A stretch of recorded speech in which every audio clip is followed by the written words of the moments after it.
At the heart of a bustling city railway station, amidst the rhythmic clatter of arriving and departing trains, lived a beggar named Ramu. His existence was one of routine misery. Each day, he stretched out his hand, pleading for alms from hurried passengers, hoping for their generosity. He had long accepted his fate as a beggar, believing he had nothing else to offer the world. One particularly hot afternoon, as the sun beat down mercilessly on the platform, Ramu spotted a tall, well-dressed man stepping onto the platform. His suit was immaculate, his shoes polished to perfection, and his posture exuded confidence and success. Ramu's instincts told him this man was wealthy. He hurried forward, extended his calloused hand, and in a tired voice asked, "Sir, please spare some change for a poor man." The man halted and looked at Ramu with piercing eyes. Instead of reaching into his pocket as Ramu expected, he asked a question that would change Ramu's life forever. "You always ask from others, but have you ever given anything to anyone?" Ramu was taken aback. In all his years of begging, no one had ever asked him such a question. "Sir, I am just a beggar," he replied, confusion evident in his voice. "I have nothing to give. How can I give anything to anyone when I barely survive myself?" The man smiled slightly and shook his head.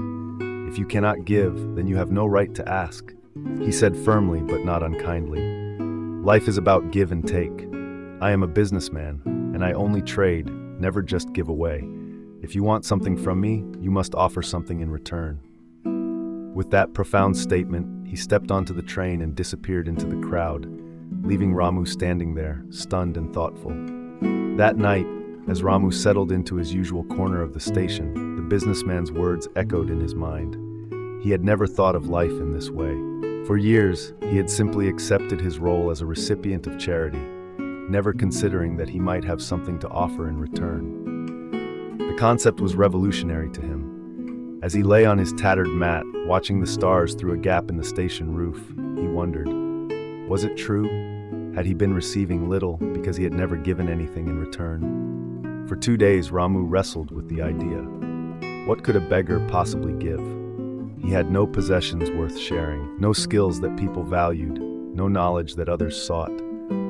His hands were empty, except when someone filled them with coins. The thought tormented him, making him question his entire existence. Then on the 3rd day, as he sat near the tracks waiting for the morning express to arrive, he noticed something he had overlooked countless times before, a small patch of wildflowers growing by the railway tracks. They were simple blooms, nothing extraordinary, but they added a touch of color to the otherwise dreary surroundings. A sudden idea struck him. What if he gave a flower to everyone who gave him alms? It wasn't much, but it was something. It was a start.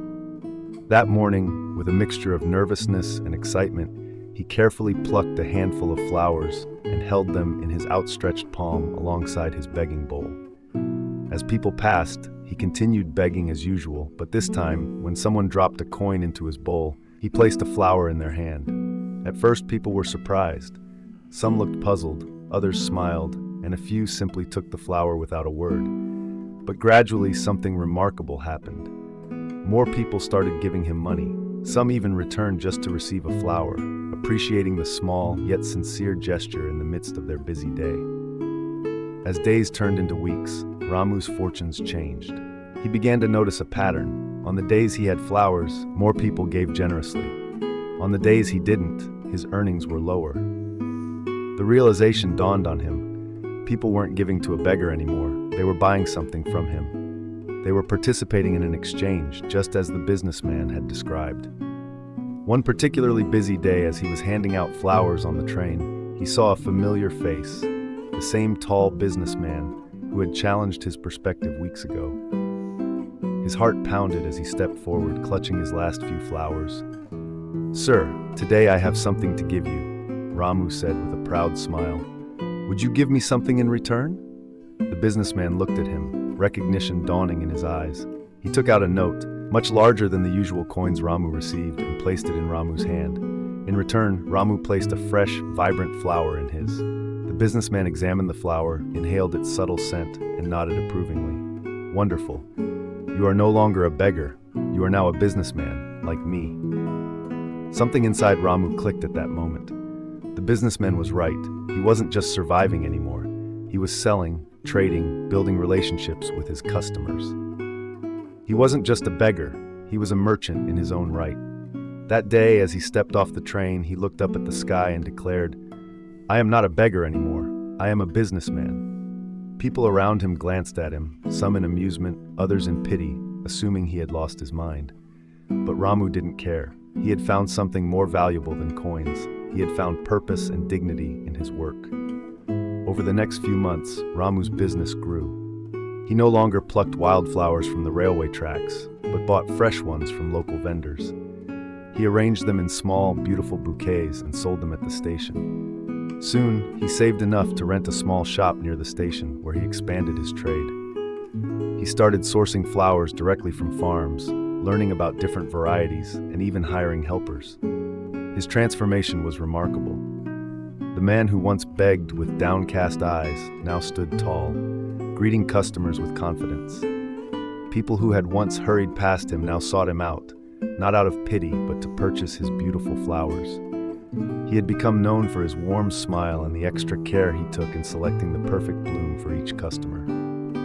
6 months later, at the same railway station where his journey had begun, two well-dressed men stood talking on the platform.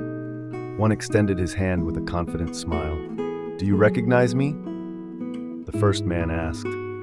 The other studied him for a moment before shaking his head. "I don't think we've met before. Your face seems vaguely familiar, but I can't place it." The first man chuckled. "We've met not once, but twice. Don't you remember the beggar you once refused to give money to? And the second time, you bought flowers from me." The businessman's eyes widened in astonishment. You? You were the beggar?" "Yes," Ramu replied with dignity. "But today, I am a successful flower merchant. I own 3 shops across the city, and I am traveling to another city to expand my business." The businessman shook his head in admiration. "That's incredible. How did you do it?" Ramu smiled, grateful for the opportunity to share his story. "You taught me an important rule of life. We only receive when we give. At first, I thought I was just a beggar, but I was wrong. I was always a businessman. I simply didn't see myself that way. People weren't giving me alms. They were paying for something I offered. That realization changed everything. But it was just flowers," the businessman said, curious about how such a simple thing had led to such success. "It started with flowers," Ramu corrected him. "But it was never just about the flowers. It was about the exchange, the relationship, the value I was creating. Once I understood that, I began to see opportunities everywhere. I learned about different types of flowers, what people preferred, how to arrange them beautifully. I started offering special bouquets for celebrations, remembrances, and apologies. I listened to my customers and gave them what they needed, not just what I had." The businessman nodded, impressed by Ramu's insight. "You've learned the most fundamental principle of business, understanding and meeting the needs of others." "Yes," Ramu agreed, "and I've learned something even more important, the value of self-respect. When I saw myself as just a beggar, that's all I could be. But when I began to see myself as someone with something to offer, everything changed." The two men exchanged a warm handshake, and as the train carried them forward to their respective destinations, Ramu felt nothing but gratitude. He had transformed not just his circumstances, but his identity. The story of Ramu teaches us a profound lesson. Success begins in the mind. When we change the way we see ourselves, the world changes in response. If we believe we are nothing, we will receive nothing. But the moment we see ourselves as capable, as worthy, as valuable, opportunities unfold before us. Life is not just about taking, it is about giving, creating, and exchanging. And in that exchange, we don't just survive, we thrive. This principle applies not just to business, but to all aspects of life.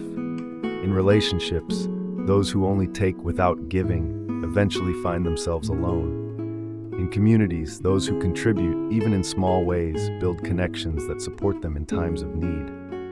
In careers, those who focus on the value they provide, rather than what they can get advanced further and find greater satisfaction. The beggar's gift wasn't just the flower, it was the realization that he had something to give. And that realization was the true beginning of his transformation. We all have something to offer, something unique that we can contribute. It might not seem significant at first. It might be as simple as a smile, a kind word, or a small gesture of consideration. But in offering what we have, we open ourselves to receiving so much more. Think about it. What are you currently asking for in life? A better job, a loving relationship, financial security. Now ask yourself, what are you giving in exchange? Are you offering your skills, your time, your attention, your care? Or are you, like Ramu initially, simply holding out your hand and expecting others to fill it? The law of reciprocity is one of the most powerful forces in human interaction. When we give generously, without expectation, but with genuine care, we create a positive cycle that eventually returns to us, often in ways we never anticipated. Ramu's story reminds us that no matter our current circumstances, we have the power to redefine ourselves. We are not bound by labels others place on us, or even by how we've seen ourselves in the past. At any moment, we can choose to see ourselves differently and act accordingly. The beggar became a businessman, not when he rented his first shop, but in that moment on the train when he decided to offer a flower in exchange for a coin. The external success followed the internal shift. So I ask you, how do you see yourself? What gifts do you have to offer the world? And how might your life transform if you began to see yourself not as someone in need, but as someone with something valuable to give? Remember Ramu's journey from beggar to businessman. Remember that it began with a simple flower and the courage to offer it. And remember that your own transformation might begin with something equally simple, if you have the courage to offer it. In a world that often emphasizes taking time, taking resources, taking advantage, be the person who gives. Give your attention, your skills, your compassion, your unique perspective. In doing so, you'll discover, as Ramu did, that the act of giving transforms not just those who receive, but most profoundly the giver. The beggar's gift wasn't just a flower, it was a new way of seeing himself and his place in the world. And that, perhaps, is the greatest gift any of us can receive, the realization of our own worth and the courage to share it with others. So as you go about your day, ask yourself, what can I give today?